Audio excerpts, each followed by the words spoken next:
What is up, everybody? Welcome back to another episode of the Stick to Ole Miss Podcast. I'm your host, TJ Oxley, and I am joined by Caleb Salers. He is back, and I'm also bringing Kam Wicker in. Cam's going to be joining us full time now, so pleasure to have you on board, Cam. And, man, do we have a show today. Absolutely so much going on. We got basketball news. I just got back from Seattle not too long ago. On top of that, we get the transfer portal working a little bit.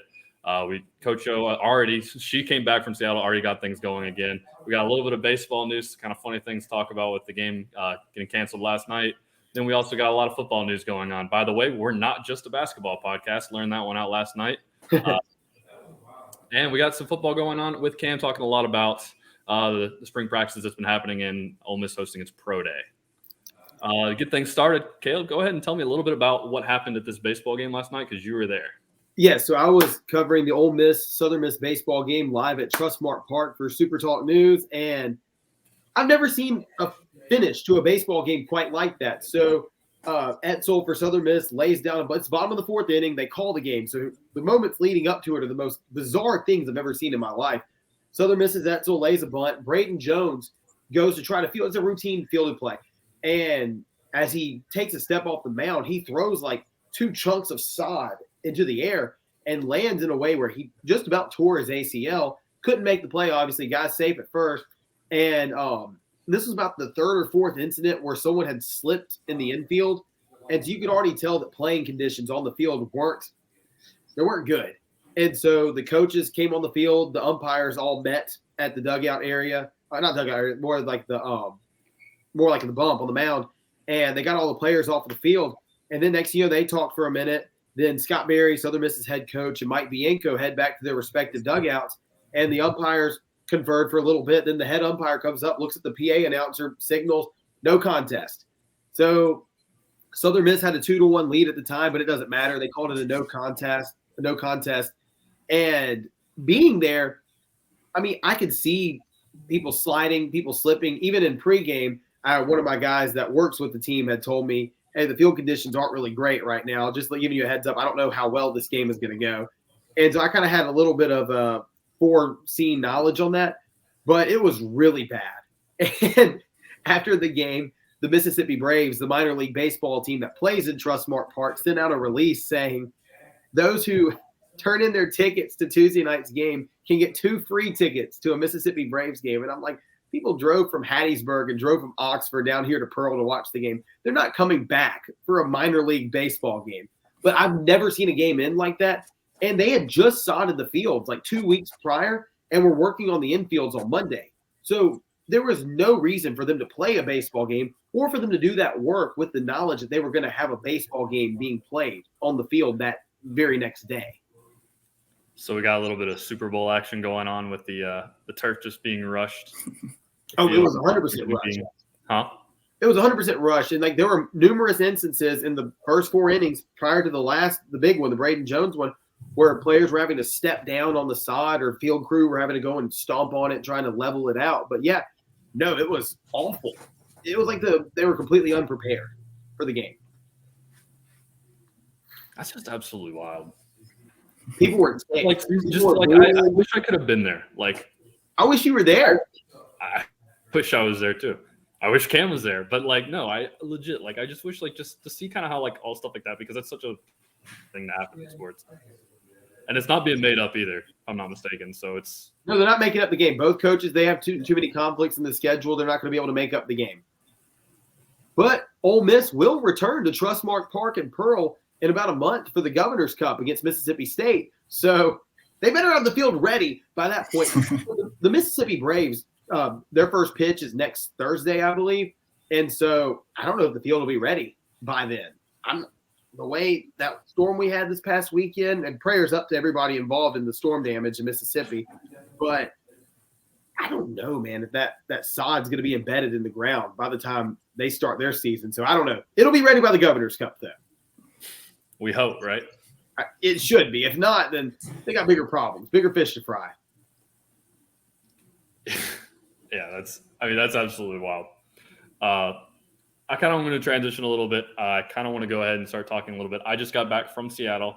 I was lucky enough to go out there and cover the women's team in their quest in the NCAA tournament as they go into the Sweet 16. For anyone that watched the game, they lost 72-62 to a game against Louisville where they would kind of be around like a 5-point deficit, and then it would go up to 10, and then Ole Miss would do, they did a really good job in transition that game. So one thing that I think you can really like hang your hat on is like when they got going, they were able to like kind of find a way to like put some points on the board quickly, and they bring it back down to 5. It would go back up to 10, back down to 5, and it kind of just went back and forth that way until the game ended, and it was around 10 points.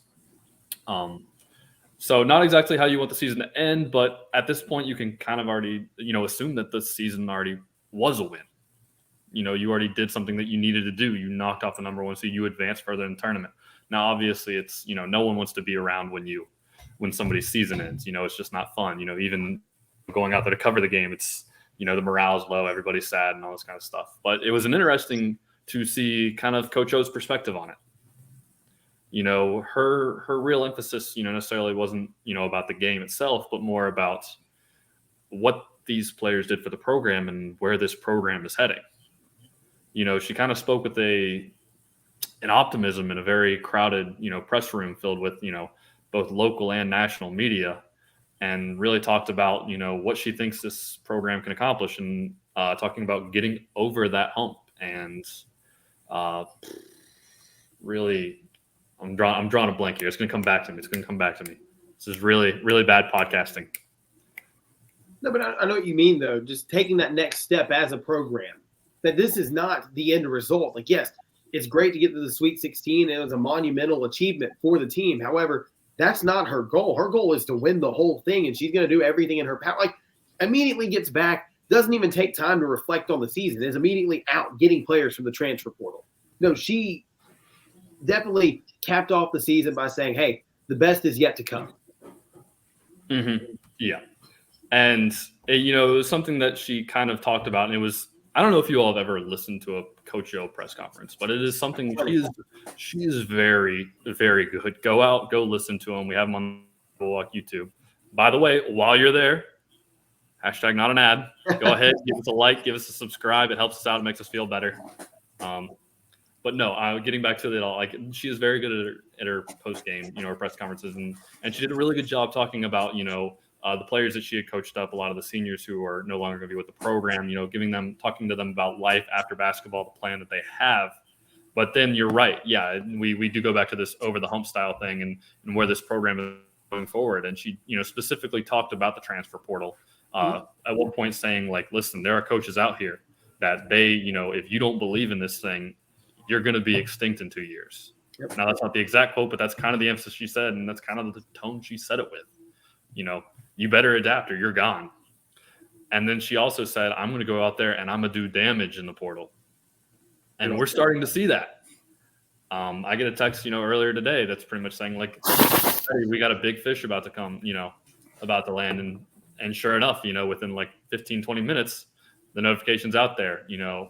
Kennedy Todd Williams, who is a top 10 transfer portal player in women's basketball, is just concluded her visit, and she's committing to Coach O and the Rebels. So she's going to want there to be there, to be here in Oxford, to go kind of above and beyond for next year. And this kind of shows where Coach O thinks they are and where they think they can be. She talked about the thrill of beating Stanford, the thrill of, getting to the Sweet 16, and that they're not happy with it, and that she's going to be back, and that they're going to be back.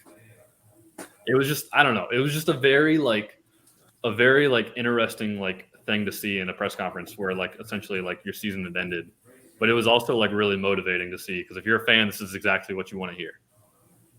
It's like a bittersweet moment with optimism attached to it. Like, yeah, that happened. It stinks that we lost, but we've got a lot left to show you. Mm-hmm. Yeah, and like I said, they went out and getting Kennedy is a big one. Like I said, top 10 transfer. This is just a girl who's second team all ACC, averaged 13.4 points a game. A little over 5 rebounds. I do have a friend who is a very big UNC fan, so I reached out to him. I was like, hey, I said, can you tell me a little anything about this girl? What does she play like? Anything? She's pretty much a dynamic wing. She can shoot the ball pretty well, but she is one of those players that does not hurt you when she's out on the court. And I think, with her being able to score the ball at the way she did, I think that's something that Ole Miss is really going to have someone who can plug and play and be a really high impact player. But Cam, you've been really quiet, so you got to feed me something here. Yeah. I mean, Coach Yo just being in the portal, like she's really been big on that. Just as soon as she got back to school from Seattle, just ready to hit that portal, getting Kennedy Todd Williams. Like you said, she's going to be a dynamic player for this team. This team was a team that needed scoring for sure last year at certain points, and we're going to get a lot of that from Kennedy Todd Williams. Like you said, she's a very efficient player, and she's not going to hurt us on the court. And I think that's what Coach Yo's especially looking for this next team coming up. We've been big on defending so much and big on that part, which I think they're going to continue to do that. These Coach Yo teams are going to continue to defend and stuff. But I think the next step is getting that prolific offense. Yeah, absolutely. Yeah, and not to mention the multiple high school players that we have coming in who are all going to be really, really, really good. The one negative from the weekend, I will say, I had an opportunity on Sunday to go to that Iowa-Louisville game. I chose not to. I could, and I want you to think of this, like, at this point, Ole Miss's season is done, so I can just show up there, not even have anything and just kind of, wear my credential and go out there and just enjoy the game. And I would have been front row for Caitlin Clark putting up a 40-point player of the year. It's never been done. A 30-point triple-double has never been done. Not to mention a 40-point one. I mean, it's history, bro. I will say, the environment for that, region is absolutely incredible. I have covered a lot of games. I have not covered anything like that. I remember walking in, and it's as soon as Colorado and Iowa are about to start, and there are I don't know what that stadium seats, but I mean, I feel like there's 10,000 people there, and there's probably 8,000 Iowa fans. I mean, it was cool. I'm walking around, I'm seeing a full arena. I'm walking kind of in the little press row area, and I'm just looking around. I was like, oh my gosh. And then I start watching the game, and there's really good players. Colorado had a really good guard as well. And then watching Caitlin Clark, and it's just going back and forth. You're just oh my gosh. And then the Ole Miss game kind of goes on. You gotta have to lock in a little bit more. And it's just there were so many good players and such good basketball being played. I was like, this is just such a joy to see Ole Miss in this position. And then to see some of the Ole Miss, kind of faithful out there, seeing some of the higher ups from Ole Miss, make the trip out and go in to support the team, and seeing them kind of react to some of the calls, or the no calls, as we should call them. It was just something that really kind of opened my eyes about where this program is and where they really can, press to be towards. I think seeing an Iowa fan base like that travels miles and miles and miles to go there. I think Ole Miss can, eventually, if we can keep building the success that the fandom, will also build as well. And we can kind of build that atmosphere and that culture for games that are not only happening in the pavilion, but, on the road. Yeah, we saw it. That's the standard that you want to be at. We saw it late in the season last year. I mean, they packed out the pavilion pretty late in the season last year for Coach Joe and the girls, and it was loud in there. What was it, the South Carolina game, I believe? Yeah, South Carolina, they had well over 6,500 people there. And I mean, that's just a start.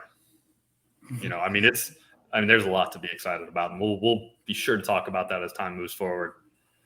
But like I said, we're not just a basketball podcast. We are also a football podcast.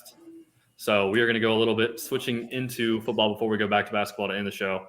Cam, you've been at spring practices. You've been at the pro day today. I mean, you got to hit us with what's going on. So talk to us. Yeah. Just the offense in general, real quick. I mean, Jackson Dart seems like his QB1 as of right now. He said confidently in his press conference the other day that he sees himself as the starter. He doesn't see a competition here. Very confident in that. Someone to say that in a press conference. Yeah, for sure. Last year, Dart, similar numbers to if you look at Spencer Sanders' numbers, which is his competition at the time right now. Similar numbers in the past to Dart's last year's numbers. 3,000 yards, 20 touchdowns, 11 picks. So I mean, something needs to clean up, maybe the turnovers, but it seems like he's gotten bigger and faster, which maybe can help you out when you're running the football a little more. Fumbling the ball, stuff like that. But obviously, Dart's still 19 years old. Spencer Sanders is 23. You talked about Spencer Sanders as an earpiece for him, just stepping into being, a leader role and stuff like that. So, I mean, Dart's still a young kid. He's still got a lot to learn. And I think as time moves forward, we're going to see a lot more improvement, especially this season coming up. He had a year under the system, so he's going to get the next year all to him, especially if he comes out as QB1 at the end of this. And Walker Howard, Looks like probably the most talented quarterback of the three. I've been saying that from the start. It looks like he's got a cannon. He can sling it all over the field, and he's been running a lot of the two with the quarterbacks. Yeah, I want to go back to Dart really quickly. I think for one, I think Dart was kind of put in a very tough situation last year. It's not fun to replace what we consider a program legend. And when you do, you kind of get put under the microscope because you were kind of heralded as this guy who came out from Southern Cal, who had a lot of arm talent, who was, Gatorade Player of the Year. And I think a lot of, we can have questions about his decision-making throughout the course of the year and, some of the throws that he made or didn't make and whatnot. But I think it's also just one of these situations where you just got to realize, like, this is a kid who was, as, Cam was saying, as a kid who was 18 years old, who was coming in, having to learn a new system while also in the heat of a quarterback battle and expected to go out there and make a ton of plays. I think, seeing that kind of that extra year, this extra first off season, he kind of learns like the mentality of how it is at Ole Miss. Now I know he was here last year, but he's still getting acclimated to everything. Now he's kind of been through it and now he gets to kind of build on it. So I think it's really interesting to see the kind of progressions and the mental adjustments he makes also, as well as his physical appearance changing as well. Well, it's his team. It's his team now. Last year he was battling it out with the hometown kid, with the Mississippi guy, with the one that kind of, I would say a lot of the fan base was automatically rooting for because of his geographical background. And this year there isn't that. This is Dart's team. It's his job to lose. Yeah, I feel like if you look in the media, a lot of fans are more leaning towards Dart. A lot of people may not know who Spencer Sanders is. Maybe people know who Walker Howard is just because based off his high school status or whatever, he's a 5-star coming out of high school going to LSU. So I think a lot of people forget that Dart had to be in a quarterback competition last year. He beat out Luke Altemeyer. Luke Altemeyer may not have the same, status as, someone like Walker Howard or someone like Spencer Sanders, but still, Dart was a 4-star athlete coming out of high school. He was the hometown kid, like you said. A lot of people were rooting for him. So, Dart already has that mentality of, competing for a job. Mm-hmm. Yeah, and I think he knows where he's been in the past and where he wants to be, and I think he kind of has just embraced it all, and now he's just kind of starting to build on it, which I think is fantastic for him. You saw him; he was out there throwing a day at the pro day, throwing to guys like Mingo, Malik Heath. So. He didn't. From what I've seen, he had one incomplete pass the entire day, which is really good. He threw a ton of balls, and I think he had one incomplete pass, and it was a deep shot, and it was the first deep shot he threw the whole day. So, Well, he also was working. Really kind of taking some extra time, late at night to go out and throw to those guys. Yeah, he said that in the press conference. Mingo said that he was out late at night and then waking up for practice the next morning. So, yeah. So, we kind of talked a little bit about the pro day going on. Was there any kind of highlights you had going on? Did anybody stand out? I saw a video of Nick Broker that looked like it was pretty fun. Man, Nick Broker absolutely threw an equipment manager, and once he threw the equipment manager, the NFL scouts realized they had to get Mason Brooks to hold the pad next. So for the rest of the drills, Mason Brooks and Nick Broker were holding the pads for each other. But Nick Broker definitely looked like he's a top tier lineman. He looks like he's probably going to go somewhere in the middle rounds of the draft, and someone's going to get a really good probably guard. He's probably going to make that switch to guard once he gets to the league. Yes. Tavis Robinson, he looks really big. He's always been really big, and a lot of scouts love that size, especially from a DN, and he ran a 4.6 at the Combine. So, in front of all the scouts. So, at the Combine, he ran a fast time. He didn't run I don't think he ran today. But Zach Evans ran today. He ran a 4.45, which is what most people were expecting out of him. And he even said in the press conference afterwards that he still had more in the tank. He still thinks he could do more. But Mingo and Heath, I think they looked very good as well. That neither one of them ran either, but I think they looked really good in their drills. Yeah, going forward, I want to say we had 11 guys participate in the pro day today. Jordan Reed, ESPN, released his mock draft a couple days ago. It was the first real 7-round mock draft that I saw. And listen, a lot of it can happen between here and the drafts. A lot of things wrapping up pro days, interviews happening, visits, whatnot, workouts, private workouts going on. And then there's also these, what do they discover about these kids personality-wise? What do they feel? So you're going to see variation. But I did want to go ahead and list off the Rebels who were kind of in that 7-round mock draft. Jonathan Mingo went in round 4, and then you had a trio of Rebels going in round 5, and that was Broker, Zach Evans, and Tavius Robinson. So there is, a lot of, hype for these guys. They are going out there trying to improve and get the best stock possible. But as it stands right now, we got a couple of early day 3 picks who are probably trying to find their way with, some really good performances under the back half of day 2, if not early day 3. Yeah, I believe Zach Evans, once people, watch the film and get to meet Zach Evans and see how great of a player he really is, I believe he may go higher depending on who needs it back at the time. He listed off a couple of teams he was talking to. I mean, if a team really thinks they need a back in those middle rounds, which we see a lot of the backs in the league are taking the middle rounds, they end up being one of the guys for their team. So I mean, I think Zach Evans could go higher than that, but for the rest of the guys, I feel like it could be in that range in the middle of the rounds for sure.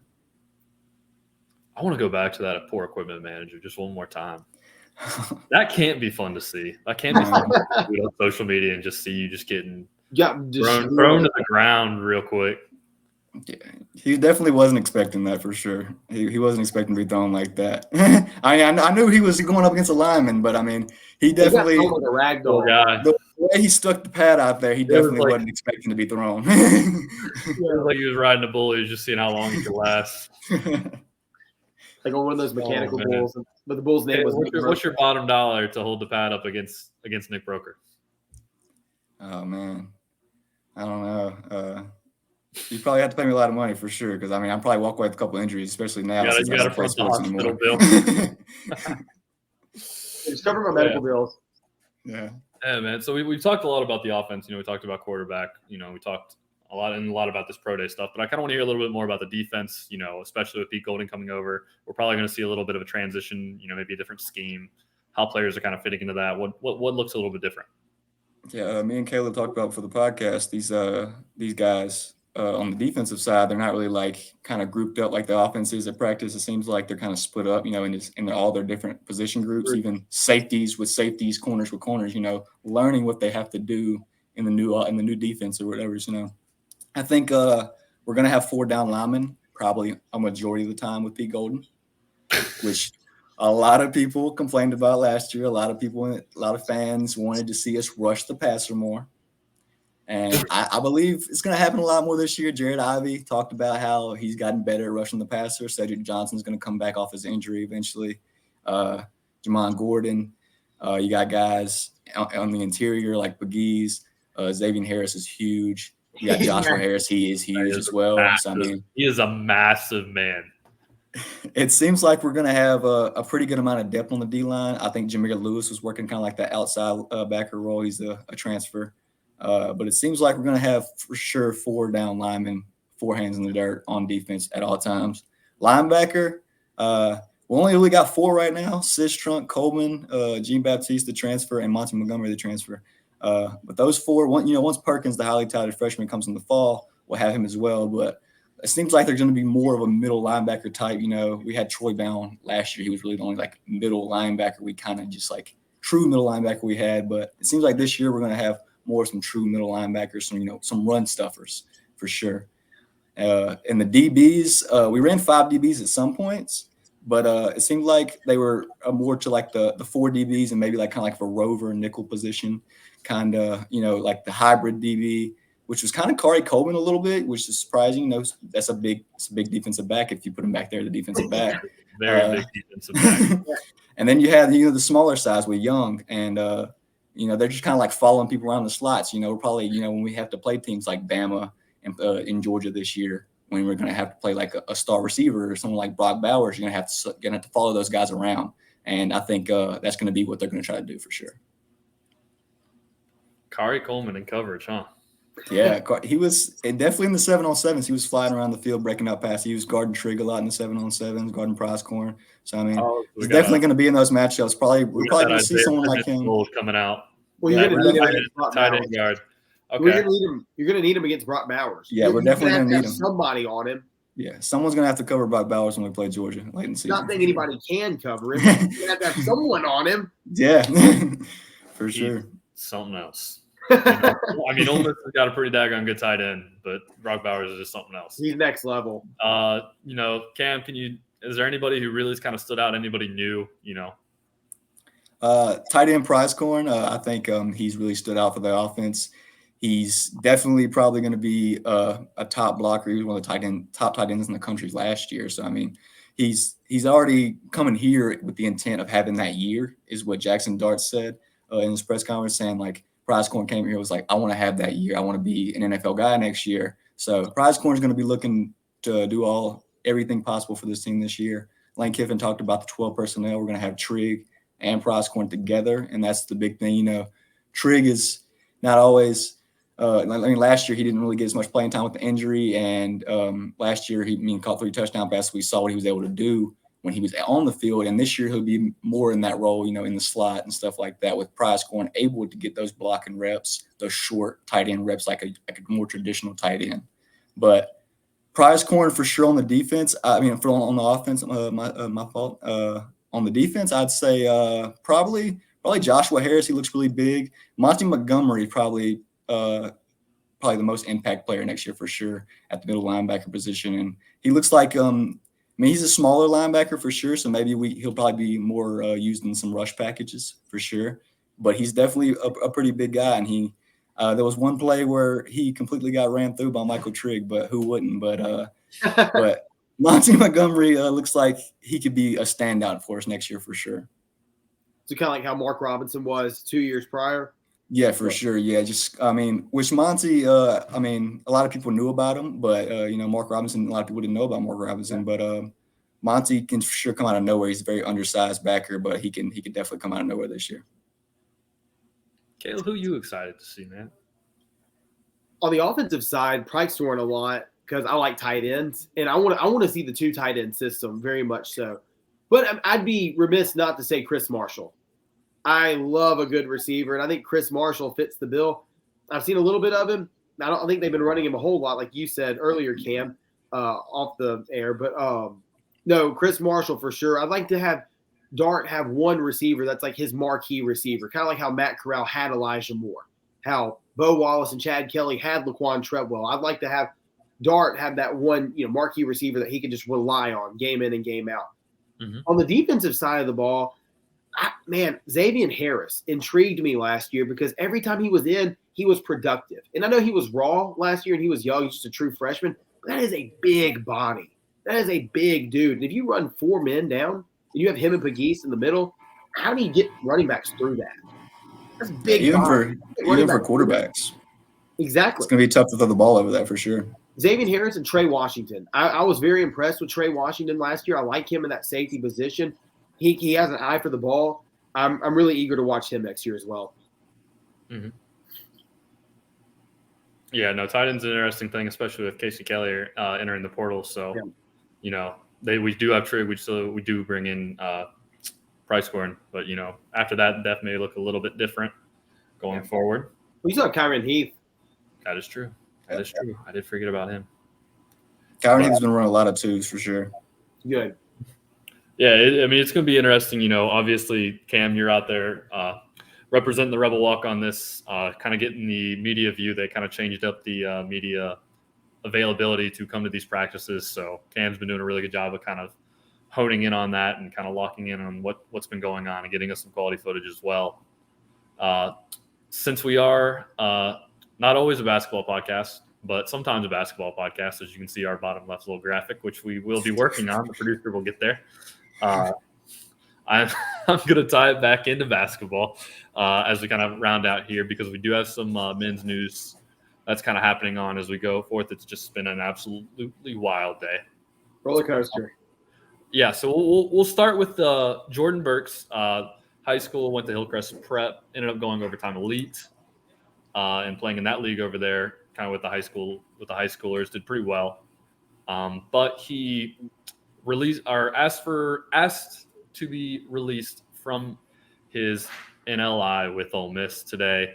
I don't know what that process looked like. I don't know what made him arrive to that decision, but Burks was a top 125 guy, kind of on the fringe there, depending on the site you look at.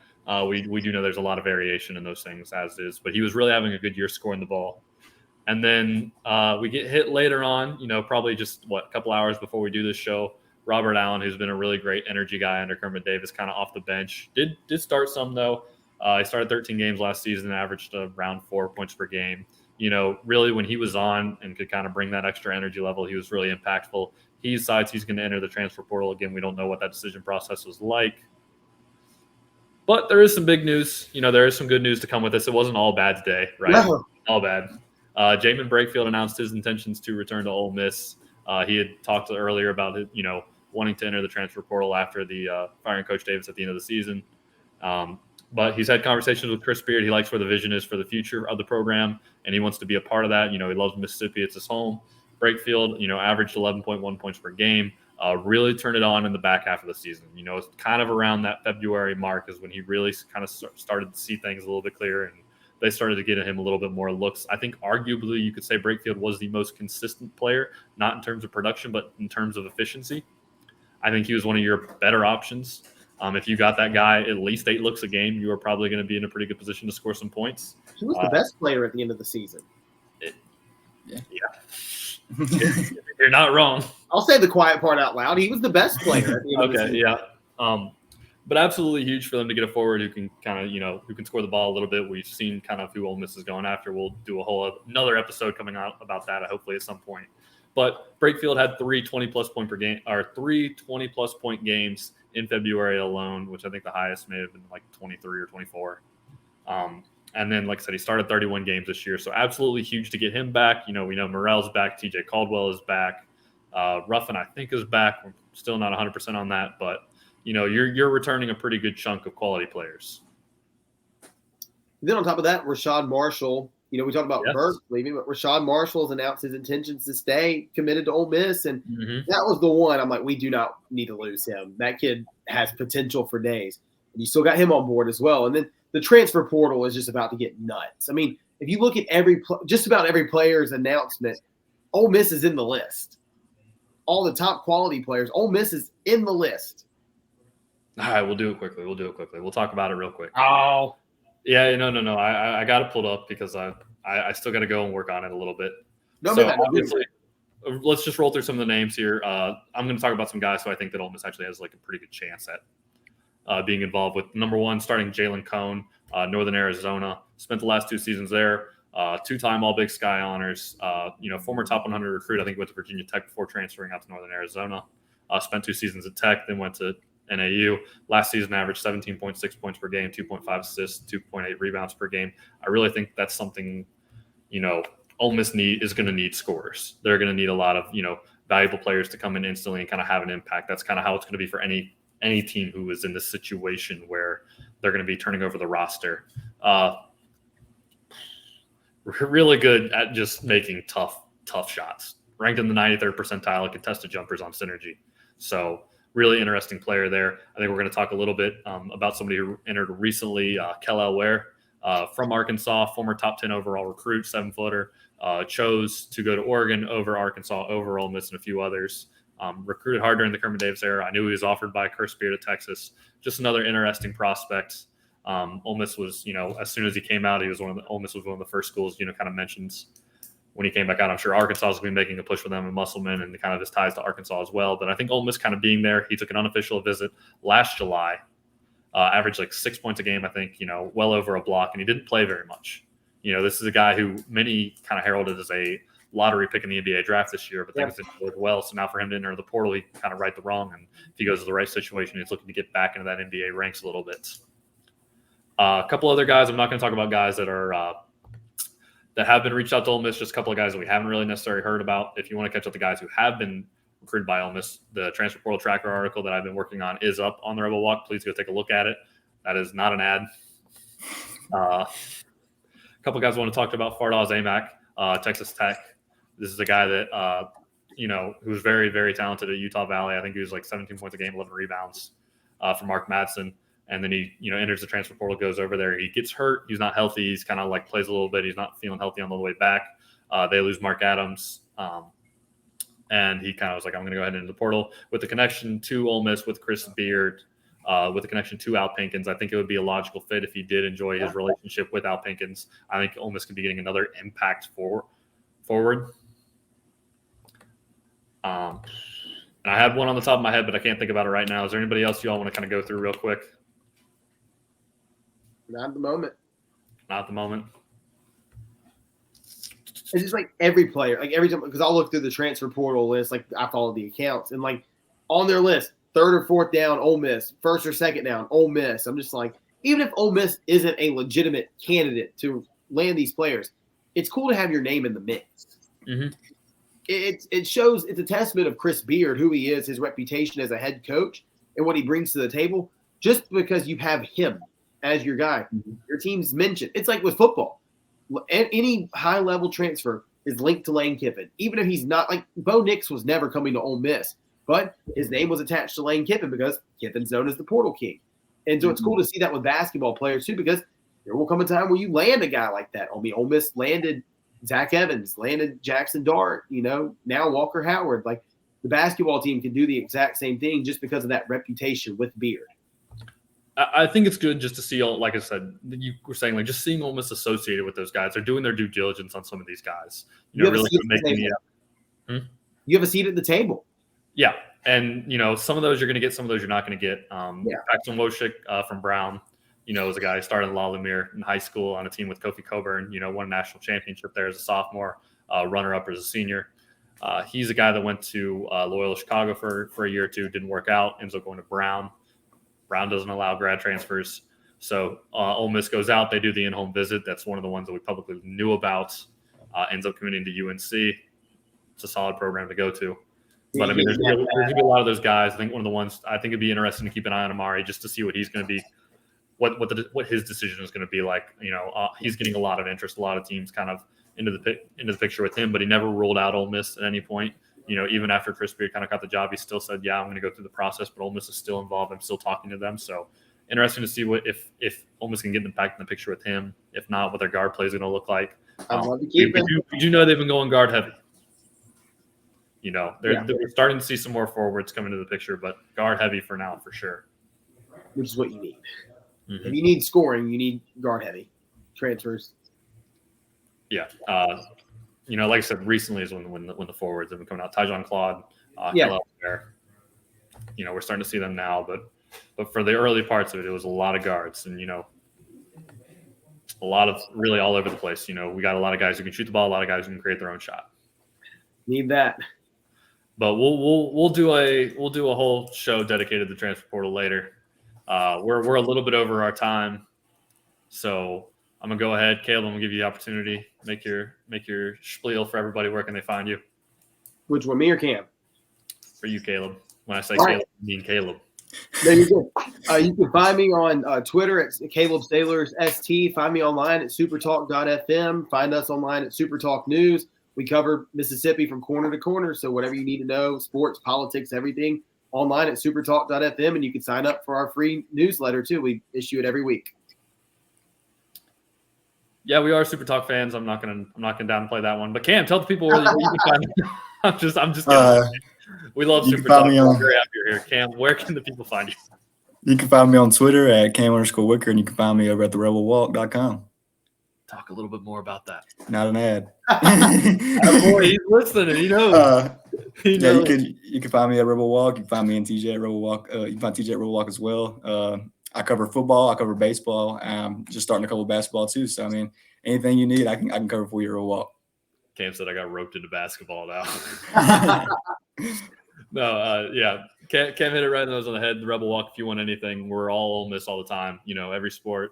Anything going on, we're going to be there for you all. Go ahead, follow me at TJ Oxley 1. Follow Caleb at Caleb Salers ST. Follow at Cam at Kam Wicker. Kam_Wicker. We'll cut that one. Anyways, that's it. That's our show. Till next time, fellas. I'll see y'all. God bless you, gentlemen.